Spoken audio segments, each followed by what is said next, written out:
if whether or not we're, our ultimate goal is to give birth to some new thing. And that's why we're so obsessed with technology. Because it's not like this technology is really, I mean, it's certainly enhancing our lives in a certain way, but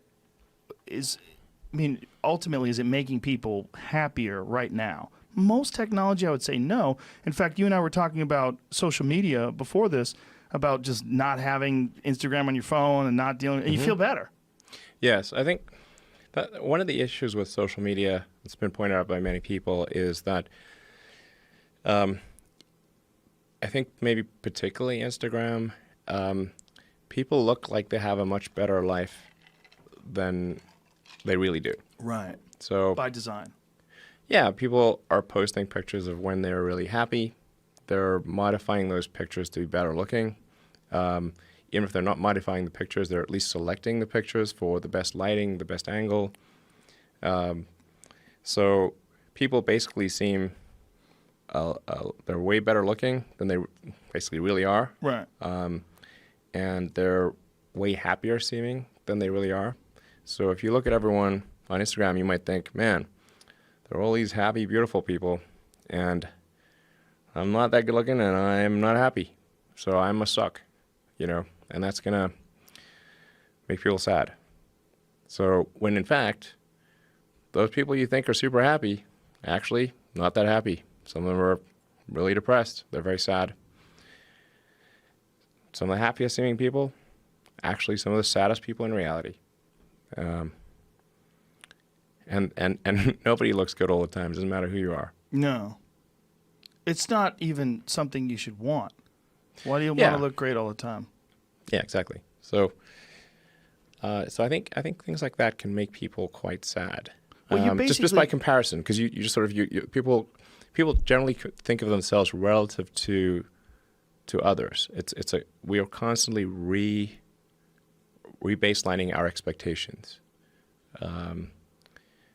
And you can see this, say, if you watch some show like Naked and Afraid, or, if you just go and try living in the woods by yourself for a while, and you'll learn that civilization is quite great. It has a lot of it. People want to come back to civilization pretty fast on Naked and Afraid. Wasn't that a Thoreau quote? The comparison is a thief of joy. Yeah. Well, happiness is reality minus expectations. That's great too. But the comparison is a thief of joy really holds true to people. Is it? Theodore Roosevelt. Roosevelt. Fascinating. When you're thinking about Instagram, because what essentially Instagram is with a lot of people is you're giving them the opportunity to be their own PR agent. And they always go towards the glamorous, And when anybody does show, hashtag no filter, if they really do that, like, oh, you're so brave. Look at you. No makeup. Yeah. They look good anyway. You look great. What are you doing? Oh my God, you don't have makeup on. You still look hot as fuck. You know what you're doing. I know what you're doing too.